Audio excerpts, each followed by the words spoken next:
All right, so part 2 of race.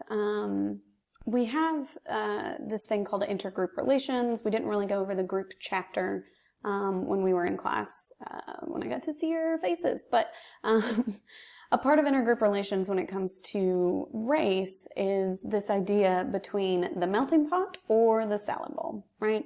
The United States, we've always referred to ourselves as a melting pot, and that's been some sort of exciting, like, look at us, we all melt together. That's just a food version of saying assimilation, right? So assimilation is when the minority group is absorbed into the mainstream, making society more homogenous. We've had racial assimilation and cultural assimilation. Racial assimilation was the fact that, whites had to marry whites and blacks had to marry blacks for quite some time, until the Loving case. And you can watch that movie now if you want to. I don't know if it's streaming anywhere. And then cultural assimilation is adopting a dominant group's culture, and that sweet form of cultural assimilation that we did in the United States was with the Native Americans. We hardcore forced some cultural assimilation on the Native Americans. In just some simple ways, like taking all their children and putting them into orphanages and having them adopted by white people, and then forcing them to cut their hair because they're boys, and so boys have to have short haircuts, making them pledge allegiance to the flag of the United States of America. All of these examples are examples of cultural assimilation we did in the United States. But when we're asking these groups to absorb themselves into the mainstream, we're a melting pot. And if you've ever been to that restaurant, I don't know that it would be very wise for you to take your delicious cheese plate, your cheese melt, and then combine in the weird, let's just go with the white chocolate and pour that in there, and then take whatever meat sauce and pour that. No. That's not going to be good. Instead, what they're hoping is that everybody sort of becomes the white chocolate, and adapts that thing, right? Whereas pluralism is a pattern of intergroup relations that encourage racial and ethnic variation within a society. This is the salad bowl, right? When you throw lettuce and tomato and croutons and whatever into a salad bowl, the crouton does not turn into a piece of lettuce. The tomato doesn't turn into cheese, right? Everybody gets to maintain who they are as a person and then just live together in a wonderful bowl of salad. I hope these food metaphors helped you make sense of that. But those are those intergroup relations. And really what we should be wanting is the salad bowl, because real Mexican food is way better than the Mexican food they make for white people. Real Indian food has much better flavors than the Indian food they make for white people because it's less spicy. So the food's better if we, aren't assholes and force assimilation. Now, let's talk about racism. It's a set of beliefs about the claimed superiority of one racial group or ethnic group over the other. It is used to justify inequality. It has been used since the beginning of time to justify inequality. And it's rooted in this assumption that these differences are genetic. They are not genetically different, right? And this set of beliefs that one race is superior to the other race often ends up creating this inequitable system, right? So what racial category has most of the power across the world? Racism got them there, right? And then colorblind racism is a really interesting ideology, and it removes race as an explanation for any form of unequal treatment. If you've ever heard somebody say, "Oh, I don't see race," they're racist. They're racist because what they're essentially excluding is everything that people of a different race have to go through because the world is systemically set up to keep them down. And so if you are a privileged person, white, wandering around this planet looking at people of color and going, "Oh, I don't see race, you're just a human to me," you're basically telling them, I don't care about all of the things that you have to go through because you're a different color than me. Because I don't, do those things to you, then everything should be fine. But I'm just going to ignore everything that you have to live through in your day-to-day experiences. And it's just really being an asshole to somebody, right? And then colorblind racism is what got us President Trump a little bit. Just a little bit. Just a little bit. All right, so prejudice versus discrimination. Prejudice is a thought process. Discrimination is an action, right? So you can kind of consider it the norms and value, or the values and norms. The value of prejudice leads to the norm of discrimination. So prejudice is this idea about the characteristics of a group. It's applied to everyone in that group, and it's really unlikely to change because these are deep-seated thoughts that you have. And then the action is this unequal treatment of individuals because of their social group. And it's motivated more often than not by the prejudice that people have. There's two different types of discrimination. There's individual discrimination and institutional discrimination. So individual discrimination is that one-on-one interaction you have with somebody else.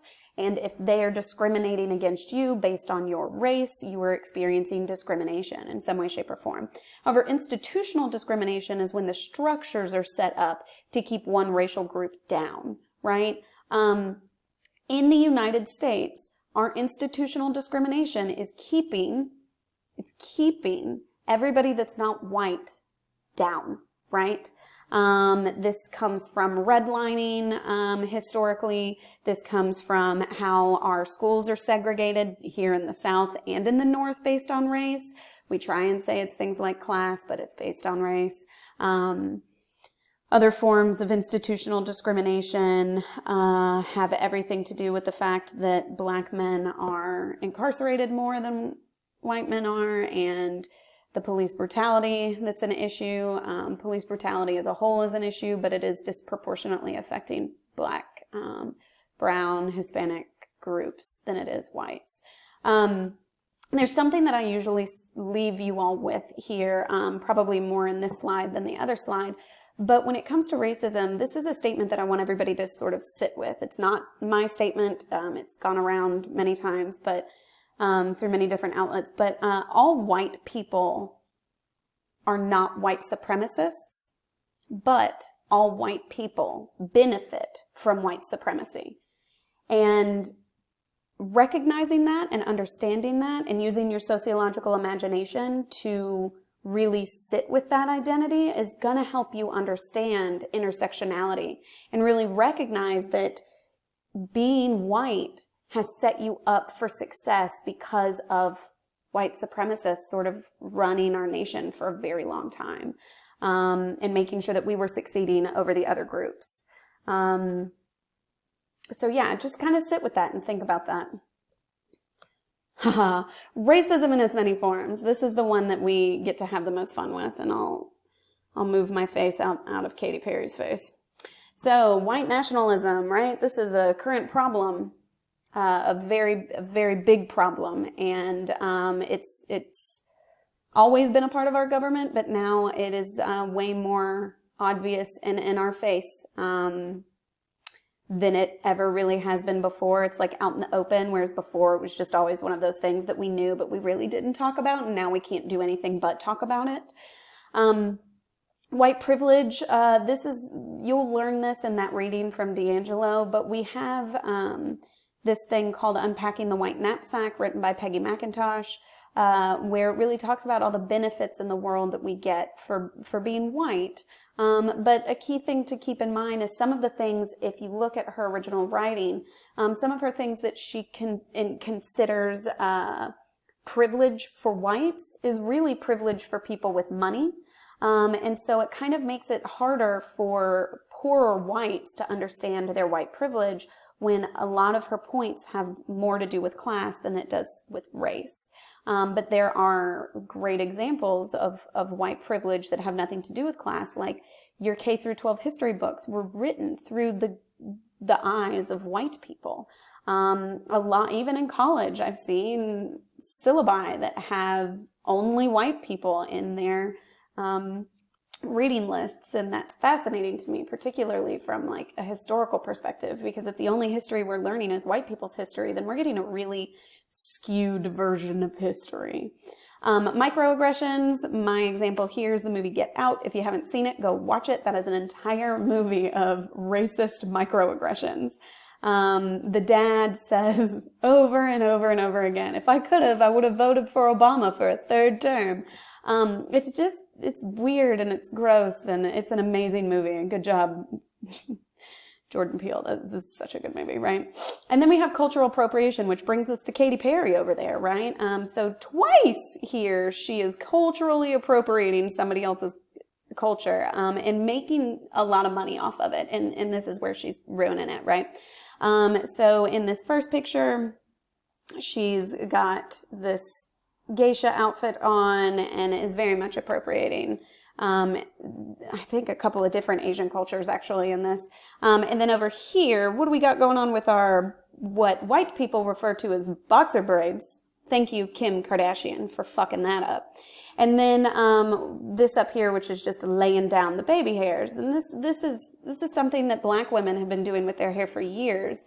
And then for white women to just show up, Kim Kardashian, and say that they invented boxer braids, Kim Kardashian, you're just culturally appropriating other people's way of life. And then last but not least, I have reverse racism down here. It is italicized because guess what's not a thing? Reverse racism is not a thing.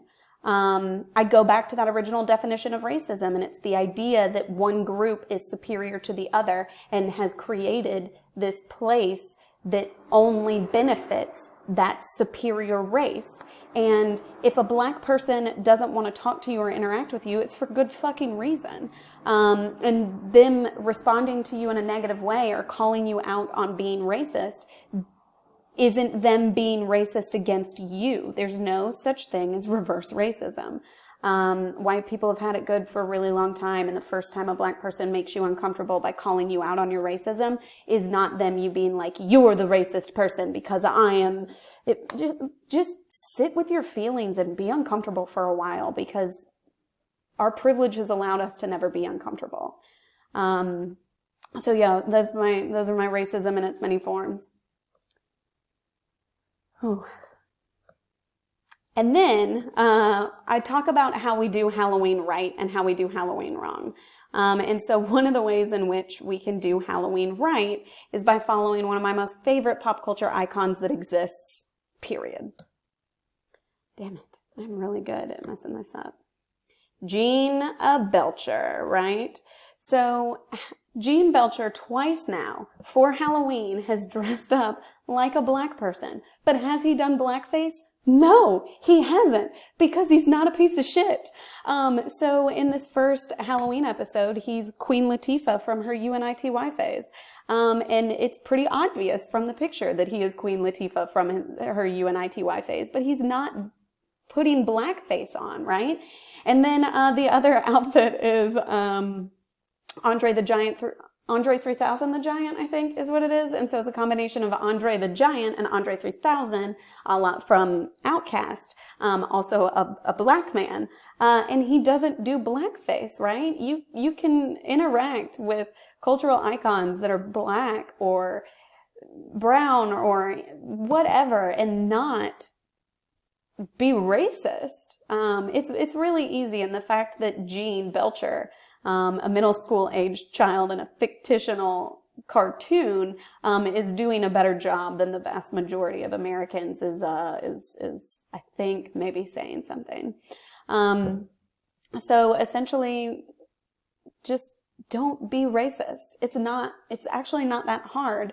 But you do have to sit with yourself and who you are as a person, and maybe think about interactions that you've had in the past with individuals, and reconcile like why you felt that way and why you responded or reacted that way, because we've been taught to have an insane amount of implicit bias. And this is where I tell you about your extra credit for this week. It's already posted in the Moodle page. If you follow along and do the implicit association test from Harvard, once we have our Zoom meetings, we'll actually dig into those. And just remember that this is socialized into you. Racism is socialized into you. So we will talk about that in the Zoom meeting. And like I said, in conclusion, don't be a racist. Yeah, that's an easy conclusion. Don't be a racist.